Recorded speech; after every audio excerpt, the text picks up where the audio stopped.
ഇന്ന് നമ്മൾ ഇവിടെ പ്രിപ്പയർ ചെയ്യുന്നത് പതപ്പ് ഫ്രൈ ആണ്. ബീഫിൻ്റെ പതപ്പ് ഫ്രൈ ആണ്, പോത്തിൻ്റെ. അപ്പം അത് നമ്മൾ പതപ്പ് മേടിച്ചിട്ട് അത് നമ്മൾ നല്ലപോലെ ചെറിയ പീസുകളാക്കി വൃത്തിയാക്കി വെച്ചിരിക്കുകയാണ്. പതപ്പെന്ന് പറഞ്ഞാൽ വലിയ പീസായിട്ടാണ് കിട്ടുന്നത്. അത് നമ്മൾ ചെറിയ പീസുകളാക്കി വൃത്തിയാക്കി എടുത്തിരിക്കുക. അപ്പം ഇതെന്ന് പറഞ്ഞാൽ നല്ല പഞ്ഞി പോലെ, നമ്മുടെ കരൾ പോലെയൊന്നുമല്ല, നല്ല പഞ്ഞി പോലെ ഇരിക്കുന്ന സാധനമാണ്. അപ്പം അതിനകത്തോട്ട് നമ്മൾ കുറച്ച് ഉപ്പും, അപ്പം നമുക്ക് ഇതിൽ കുറച്ച് ഉപ്പും മഞ്ഞൾപ്പൊടിയും കുറച്ച് മുളക് പൊടിയൊക്കെ ഇട്ട് നമുക്കിത് വേവിക്കാൻ വയ്ക്കാം. നല്ലപോലെ വെന്ത് കിട്ടണം. ഇത് കുക്കറിലിട്ട് വേവിക്കുന്നവർക്ക് കുക്കറിലിട്ട് വേവിക്കാം, അല്ലാതെ അടുപ്പിൽ വെച്ച് വേവിക്കേണ്ടവർക്ക് അങ്ങനെയും ചെയ്യാം. അപ്പം ഞാനിവിടെ കുറച്ച് മുളക് പൊടി, ഉപ്പും മഞ്ഞൾപ്പൊടിയൊക്കെ ഇട്ട് അടുപ്പിലാണ് വേവിക്കുന്നത്. കുറച്ച് ഗരം മസാലയും കൂടെ നമുക്ക് ഇതിൻ്റെ കൂടെ ചേർത്ത് വയ്ക്കാം. ഇത് വീട്ടിൽ തന്നെ നമ്മൾ പൊടിച്ച കുറച്ച് ഗരം മസാലയാണ്. അപ്പം അതെല്ലാം കൂടെ നല്ലപോലെ മിക്സ് ചെയ്ത് നമുക്ക് ഇത് വേവിക്കാൻ വയ്ക്കാം.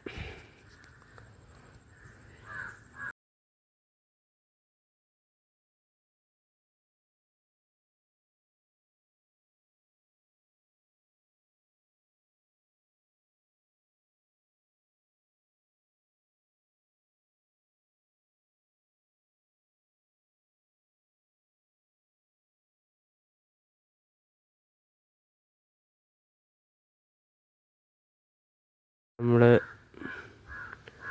ഇത് വേവിക്കാൻ വെച്ചിട്ട് കുറച്ച് നേരമായി. അതിൻ്റെ വെള്ളമൊക്കെ ഒന്ന് ഇറങ്ങിയിട്ടുണ്ട്. ഇത് വെള്ളം ഒഴിക്കേണ്ട കാര്യമില്ലായിരുന്നു ഇത് വേവിക്കാൻ വെക്കും, കാരണം ഇതിനകത്ത് മൊത്തം വെള്ളമാണ്. അപ്പോൾ അത് വെള്ളം ഇറങ്ങിക്കൊണ്ടിരിക്കും. അപ്പം ഇതിനകത്തുനിന്ന് ഇപ്പം വെള്ളം ഇങ്ങനെ ഇറങ്ങി അത് നല്ല വേകണം, നല്ല വെന്ത് നല്ല ഇതാണ്. അപ്പം അത് നല്ല വേകട്ടെ. ഇതിപ്പോൾ ഇത് കണ്ടോ, കുറേ നേരം വെന്ത് കഴിയുമ്പോഴത്തേന് ഇതിങ്ങനെ ഡ്രൈ ആയിട്ട് കിട്ടും. ഇനി നമുക്കിത് പ്രിപ്പറേഷൻ തുടങ്ങാം. ഒരു ഉരുളി എടുത്തു, അതിൽ നമുക്ക് കുറച്ച് എണ്ണ ഒഴിക്കാം. എണ്ണ ഒഴിച്ചിട്ട് എണ്ണ നല്ല ചൂടായി വരുമ്പോഴത്തേന് നമുക്ക് അതിനകത്തോട്ട് കടുകിടാം. കടുകൊക്കെ ഒന്ന് പൊട്ടട്ടെ. കടുകെല്ലാം ഒന്ന് പൊട്ടി വരുമ്പോഴത്തേന് നമുക്കതിനകത്തോട്ട് നമ്മുടെ ചതച്ച് വെച്ചിരിക്കുന്ന ഇഞ്ചിയും വെളുത്തുള്ളിയും കൂടെ നമുക്ക് ആഡ് ചെയ്യാം. അപ്പോൾ കടുക് പൊട്ടി നമുക്ക് നമ്മുടെ ഇഞ്ചിയും വെളുത്തുള്ളിയും ആഡ് ചെയ്യാം, ചതച്ച് വെച്ചിരിക്കുന്നത്. അപ്പോൾ എന്നിട്ട് നല്ല നമുക്ക് അതൊന്ന് വഴറ്റാം. അപ്പോൾ ഇഞ്ചിയും വെളുത്തുള്ളിയൊക്കെ ഒന്ന് മൂത്ത് വരുമ്പോഴത്തേന് അതിനകത്തോട്ട് നമുക്ക് ഒരു ഉണക്കമുളക്, ഓപ്ഷണലാണ്, വേണമെങ്കിൽ ഇട്ടാൽ മതി, ഇല്ലെങ്കിൽ വേണ്ട. ഞാൻ ജസ്റ്റ് അതൊരെണ്ണം ഇട്ടെന്നേ ഉള്ളൂ. ഒരു ഉണക്കമുളകും പിന്നെ കുറച്ച് പച്ചമുളക് കീറിയതും കൂടെ. ഈ ഉണക്കമുളകൊന്ന് ഇതായി വരുമ്പോഴത്തേന് അതിനകത്ത് കുറച്ച് പച്ചമുളകും പിന്നെ നമ്മുടെ അരിഞ്ഞു വെച്ചിരിക്കുന്ന സവോളയും കൂടെ. ഞാനിവിടെ എടുത്തിരിക്കുന്നതെന്ന് പറഞ്ഞാൽ ഒരു 3 സവോളയാണ് എടുത്തിരിക്കുന്നത്. ഒരു 3 സവോളയും കൂടെ നമ്മൾ അരിഞ്ഞത് എടുക്കുവാണ്. 3 ചെറിയ സൈസ് സവോളയാണ് എടുത്തിരിക്കുന്നത്. ഈ സവോളയും ഇതെല്ലാം കൂടെ നല്ല വഴറ്റുക. സവാള നല്ല വഴറ്റി കിട്ടണം, കാരണം നമ്മളിത് ഫ്രൈ ആണ് ചെയ്യുന്നത്. അപ്പം നല്ലപോലെ വഴറ്റിയെടുക്കുക. പിന്നെ ഉപ്പും കൂടെ ഇടാം. നമ്മൾ പതപ്പിനകത്ത് ഉപ്പ് ചേർത്തിട്ടുണ്ട്. അപ്പോൾ ഇതിനകത്തും കുറച്ച് മസാലയ്ക്കകത്തും കുറച്ച് ഉപ്പ് ചേർത്താൽ മതി. കാരണം പിന്നെ വേണമെങ്കിൽ നമുക്ക് ഉപ്പ് പാകത്തിന് എടുക്കാം. ഈ സവാള നല്ല വഴണ്ട് വരുമ്പോഴത്തേന് നമുക്ക് അതിനകത്തോട്ട് കുറച്ച് മഞ്ഞൾപ്പൊടി, പിന്നെ കുറച്ച് മല്ലിപ്പൊടി, ഒരു 2 സ്പൂൺ മല്ലിപ്പൊടി, പിന്നെ ഒരു 3 സ്പൂൺ മുളക് പൊടിയും കൂടെ നമുക്ക് അതിൻ്റെ കൂടെ ചേർക്കാം. നിങ്ങളുടെ ഒരു കണക്കനുസരിച്ച് ചേർത്താലും മതി. നമുക്കൊരു ഐഡിയ ഉണ്ടല്ലോ, നമ്മൾ എത്ര ഉണ്ടാക്കുന്ന അതിൻ്റെ ക്വാണ്ടിറ്റി അനുസരിച്ച് നമുക്ക് മസാലകൾ ചേർത്താൽ മതി.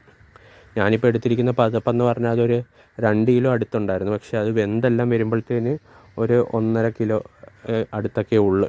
ബാക്കി അത് വെള്ളം ഇതായി പോകും. ഇനി ഈ മസാലയെല്ലാം ഇട്ട് നല്ല ഒന്ന് മിക്സ് ചെയ്യുക. നല്ലപോലെ മിക്സായി കഴിയുമ്പോഴത്തേന് നമ്മുടെ പതപ്പ് അതിനകത്തോട്ട് നമ്മൾ നല്ല വേവിച്ച് വെച്ചിരിക്കുന്ന പതപ്പ് അതിനകത്തോട്ട് മിക്സ് ചെയ്യുക. ഇതിനകത്ത് നമ്മൾ വെള്ളമൊന്നും ചേർക്കേണ്ട, നമ്മൾ ഫ്രൈ ചെയ്തെടുക്കുവാണ്. അപ്പോൾ ഇതിനകത്ത് ഇനി വെള്ളമൊന്നും ചേർക്കേണ്ട കാര്യമില്ല. നമ്മൾ നല്ല മിക്സ് ചെയ്യുക.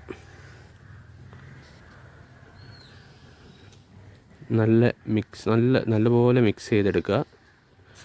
മസാല എല്ലാത്തിലും നല്ല പിടിക്കുന്ന രീതിയിൽ നല്ലപോലെ മിക്സ് ചെയ്തെടുക്കുക.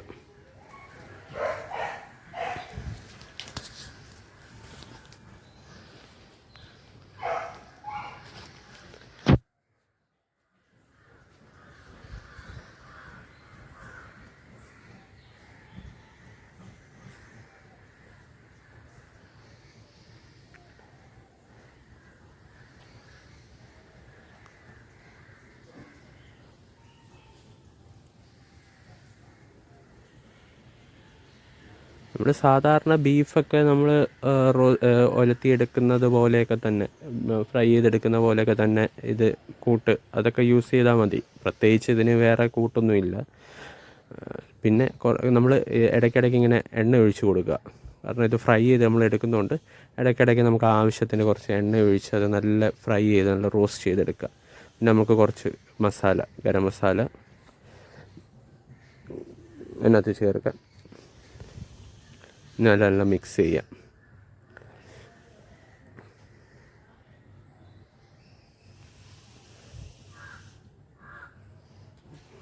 കുറച്ച് പൊടിച്ച കുരുമുളക് ഇങ്ങനെ നല്ല പൊടിച്ചെടുത്താണ്, അതും കൂടെ ചേർത്ത് നമുക്ക് നല്ല മിക്സ് ചെയ്തെടുക്കാം.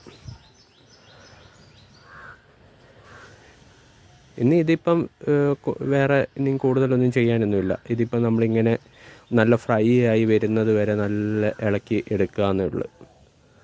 അടിക്ക് പിടിക്കാതെ നല്ല മിക്സ് ചെയ്തെടുക്കുക.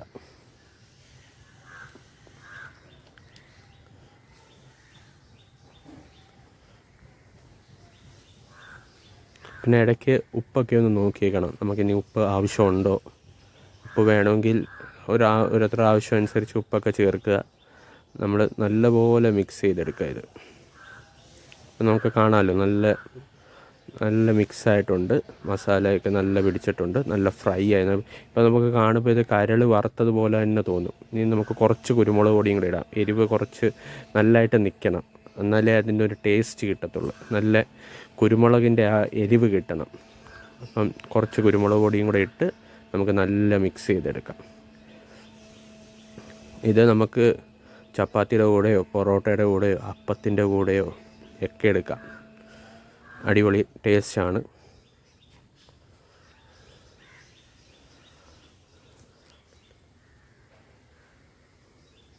നല്ല മിക്സ് ചെയ്തെടുക്കുക.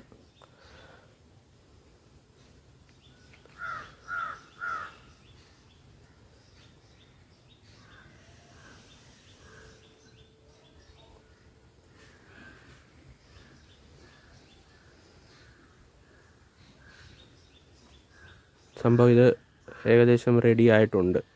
ഇനി നല്ല ഒന്ന് ഫ്രൈ ചെയ്തെടുക്കാം. നമുക്ക് ആവശ്യത്തിന് എണ്ണയൊക്കെ ഒഴിച്ച് നമുക്കിങ്ങനെ ഫ്രൈ ചെയ്ത് എടുക്കാം. പിന്നെ ഇത് കേടാകാതെ നമുക്ക് ബീഫൊക്കെ ഇരിക്കുന്ന പോലെ തന്നെ കേടാകാതെ ഇങ്ങനെ ഇരുന്നോളും.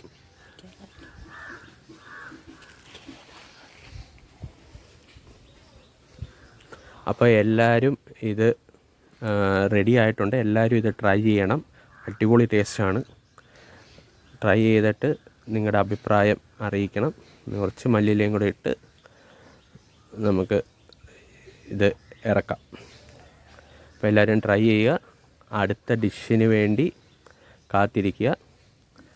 അപ്പം ഓക്കെ, ബൈ.